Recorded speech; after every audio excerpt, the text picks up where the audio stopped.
Over to the NFL, where we wait on Aaron Rodgers to make a decision on where he will play this upcoming season. That wait continues as we welcome in our NFL insider, Jeremy Fowler.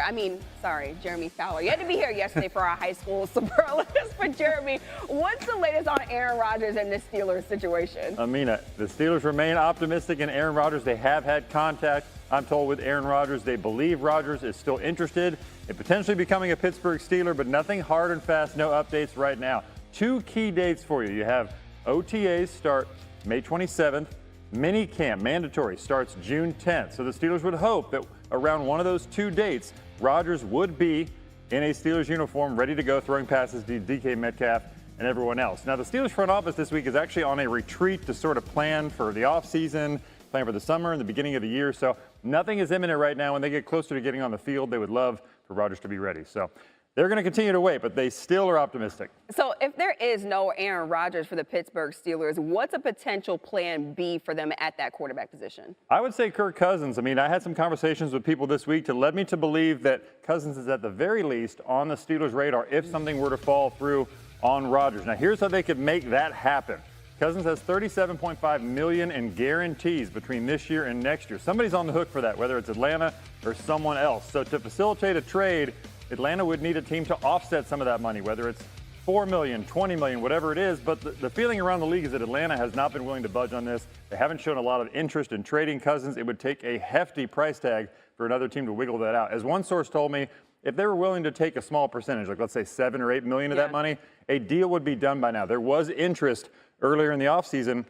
Right now, Pittsburgh might be the only hope for Cousins, or he's sort of stuck in Atlanta. Yeah, very interesting situation when it comes to the quarterbacks in Pittsburgh. Jeremy Fowler. Waiting game continues for Aaron Rodgers. Let's call it an information darkness retreat. Mind you, Pittsburgh cleared the path for the fourth-time All-Pro after Russell Wilson and Justin Fields got up out of there, leaving a standing offer on the table for Rodgers. I'm banking on our senior NFL writer, Jeremy Fowler, to help us shed some light on this here situation. Now, Jeremy, what more can you tell us about where things stand between Aaron Rodgers and the Steelers currently? Yeah, well, people I've checked with the team say that they remain optimistic about Aaron Rodgers. They have had contact with Rodgers in recent weeks, but they don't have a hard and fast update. So they wish they had more clarity here, but this looks like systems go that he is plan A. They're going to wait this out. They know that he's had some family things or some personal issues that he has talked about in the Pat McAfee show that he has to work through. And so they're willing to remain patient. I saw team president Art Rooney II at the owners' meetings earlier this week. He said, we're going to wait, quote, a little while longer. So Rodgers plan A, Kirk Cousins could be a viable plan B. After making some calls today, I do believe he's been on their radar. If something were to fall through with Rodgers, certainly they could reconvene, call Atlanta, see if they could try to shake something out. But right now, Rodgers is the guy. Now, Art Rooney may be willing to wait, but that's not necessarily the case for Jalen Ramsey. He's probably waiting with a little bit more bated breath. Any updates on his situation and a potential trade there? Yeah, so I was told Miami has been in contact and in talks with several teams about Ramsey. So nothing imminent yet, in part because of that $24 million in guarantees that he is owed in 2025. The Dolphins haven't shown a willingness to pay a lot of that money. Neither do teams. Now, the LA Rams have been loosely involved here. You know, they won a Super Bowl with Ramsey. They're very familiar with the player. Nothing hard and fast, though, as far as a deal. NFC East could be one to watch. Dallas Cowboys, look, they made 3 trades this offseason, 4 players on rookie deals. Could they make a 4th trade on an NFL veteran who's on a bigger contract, certainly, but they need cornerback help?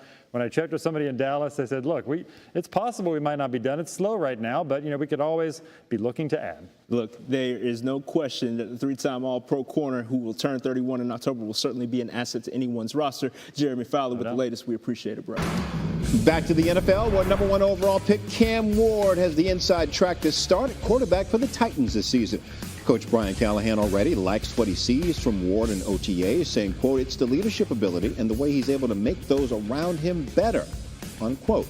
Now, Ward currently listed with the 2nd shortest odds at ESPN Bet Sportsbook to win the league's Offensive Rookie of the Year award. Vince Young was the last Titan to win the award back in 2006. Raiders running back Ashton Jeanty is currently the slight favorite. And senior NFL writer Jeremy Fowler is back with us now. Jeremy, walk us through the latest you're hearing about early impressions of these rookie quarterbacks, and start with Cam Ward, please. Number 1 overall pick, Jay, has been as advertised inside Tennessee's building. They knew he was immensely talented, but I was told they really had to even kick him out of the offensive coach's room at times, and then that's not hyperbole. They literally had to kick him out because coaches had to do other things at the time. Like, he is hungry for information. So lately it's been him and Will Levis kind of splitting reps. That will probably be the case in OTAs. I expect that to change once Ward takes further hold of that job. And you got Jackson Dart. So look, this is a situation where the Giants hit it off with Dart. When you talk to coaches and people in that building, they are just thrilled with kind of not only his moxie, but the way he works in the building, the way he sort of has a good feeling of what Brian Daboll wants out of a quarterback. So it's only a matter of time when he plays. They have been highly impressed so far with him. Russell Wilson will be the guy, at least in the short term. Then it will be Dart. Then you got Tyler Shuck here. So I was told that he has been smart and accurate in the first 2 weeks of practices with the Saints. That is what stood out about him, and that's to be expected. A lot of experience in college. He's in his mid-20s, so they knew that coming in that he would really fit that mold, and he's got the arm strength. But Spencer Rattler has been making a little bit of a move here, too. Year 2 jump. The coaches last year really liked him, even though he kind of underproduced on the field, but he was put in a bad situation, not a lot of help. So Rattler and Shuck are going to be kind of trading blows here for the next few weeks. Okay. The Saints, by the way, have started 8 different quarterbacks since Drew Brees retired, second most in the NFL in that span. All right, despite all these rookie QBs, Jeremy, we just saw that it's actually Ashton Jeanty who's favored to be Offensive Rookie of the Year this season. So take us through the expectations they have for Mr. Jeanty in Vegas. Well, so far they've seen the explosion on the field. They haven't done a lot of sort of tackling. It's so early in the offseason, but he works hard. His footwork is great. The explosion's great. Like, they're thinking of all the ways they could use him. In fact, Chip Kelly, the new offensive coordinator, plans to use him a lot in the passing game as well. Okay. So that's partly why he could be the Offensive Rookie of the Year. He's going to get looks both ways. The Raiders legitimately feel like between him and Brock Bowers, they could have one of those elite duos in the passing and running game that the Raiders haven't had in a long time. And clearly they've upgraded quarterback with Geno Smith. Last year they had one of the worst quarterback situations in the entire league. They did. In case you're wondering, the last running back to win Offensive Rookie of the Year, Saquon Barkley in 2018. Jeremy Fowler, my dude. Appreciate football stuff going on. Lewis, if I were to say Shedeur Sanders is going to be the Browns' starting quarterback when this season begins, is that ridiculous? No, Greeny, you know, it's not ridiculous as long as they are able to. And I heard Dan Graziano talking about this morning earlier on ESPN Radio. Yeah, I listen to it when I'm in my car in the morning.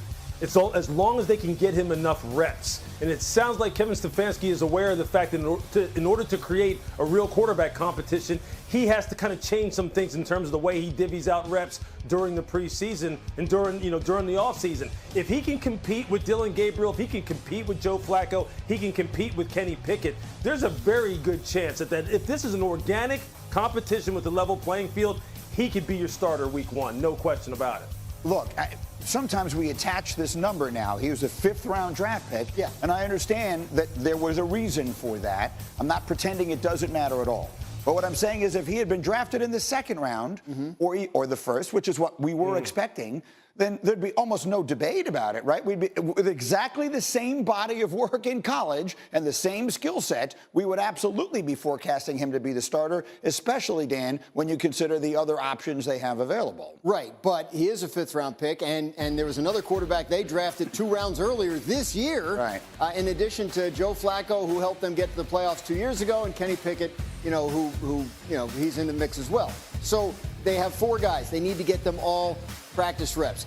Kevin Stefanski, what Lewis was alluding to, he put 7-on-7 drills into the rookie minicamp. Usually rookie minicamp is just, classroom stuff, very basic stuff, nothing really, and in terms of team competition. But he wanted Shedeur Sanders and Dylan Gabriel to be able to get some reps at a time of year when they weren't competing with veterans for those reps. So he's very conscious, Stefanski is, of trying to make this as good, as close a competition as possible among all 4 of them. I'm going down with the ship with my friend Mel Kiper on this one. He is the most underdrafted player that I can ever remember. I genuinely believe if he has a chance, a real chance, he's going to wind up making a run at the starting job there sooner rather than later. All right, the next one. Lewis, I was looking over on ESPNBet.com. The Bears' win total for this year is 8.5 wins. This is at ESPN Bet. They only won 5 games last year. So if someone said they're going to be the most improved team in the league this year, is that ridiculous? That's not ridiculous at all. Look, I think Look, last year when we talked about the Bears and specifically offensively and the lack of development that we saw from Caleb Williams, we pointed squarely to Shane Waldron, the former offensive coordinator, and the fact that there just wasn't a good plan on top of the fact that there just wasn't enough surrounding him. Well, all of that has changed this year with Ben Johnson coming in, with the revamping of the interior three of the offensive line, and then the work that they did in the draft, Greeny, and we were there on the desk and we saw it. We saw them draft Colston Loveland. We saw them draft Luther Burden, wide receiver, tight end, respectively, to go along with a guy like DJ Moore, and Rome Odunze. This team is loaded offensively. Now it's about putting together a good plan and Caleb living up to his potential that he showed in college, that he showed at Oklahoma, that he showed at USC.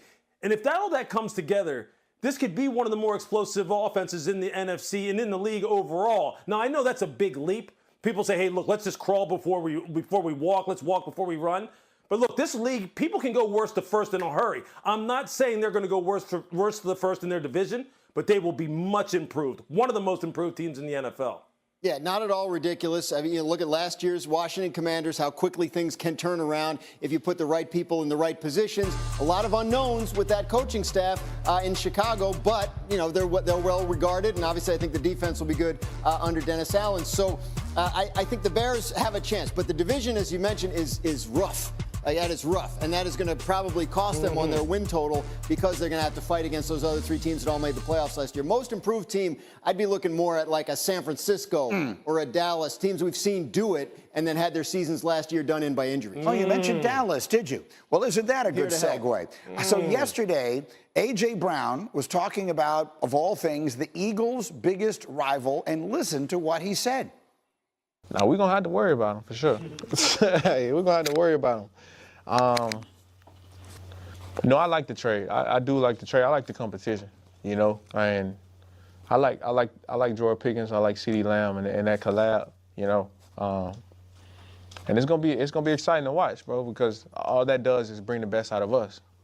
So if we know how they coming, we know we gotta step it up, George Pickens could wind up being one of the most undercovered stories of this entire offseason if he, and it's a huge if, plays up to his enormous potential. Their win total is only 7.5 wins at ESPN Bet. So, Lewis, here's a question I never would have thought I would ask on a show I host, but are we sleeping on the Cowboys? Am I not paying enough attention to the Cowboys? I don't think so, Greeny. I'm gonna look at this from two sides, okay? There's a reason why, when we're talking about football and we're talking about team building, that it's just not about physical skills and what things look like on paper. And the fact that the Pittsburgh Steelers pulled the plug on George Pickens and said, hey, look, instead of looking at this 3, 4, 5 years down the road and investing the kind of money we, need to invest in a guy like you in order to retain you, meaning an upper echelon wide receiver, we just don't think that the risk and reward is in our favor. So we're going to send you down the road to Dallas. So look, we understand the kind of things that George brings as a high riser, above the rim type of player outside the numbers as a true X wide receiver, a guy who can win one-on-one, who's a quarterback's best friend. But it's more than just that. It's about fitting into that culture, being a positive influencer on that locker room for 17 weeks. Not just for a mini camp, not just for a play here and there, but a guy who's going to show up on time, that who's going to be a force multiplier, who's going to be dependable, who's going to be a good team. All of those things are what adds up to you, helping you make a team a contender, not just highlight real catches. But you made an interesting point, that they won 7 games last year without their quarterback. Quarterback got hurt halfway through the season. I'm pretty sure that they've been over 7.5 in every one of Dak Prescott's fully healthy seasons. Then they believe that George Pickens, coming into their leadership structure in terms of their locker room, in terms of the quarterback, in terms of CeeDee Lamb, right, they'll get the best out of him. 1 year on his contract, so lots of motivation. Best quarterback he's ever played with. That there's no offseason addition to any team that's as significant as the Cowboys getting back Dak Prescott. I think that's fair. Let me leave that there for a moment, but we'll have more.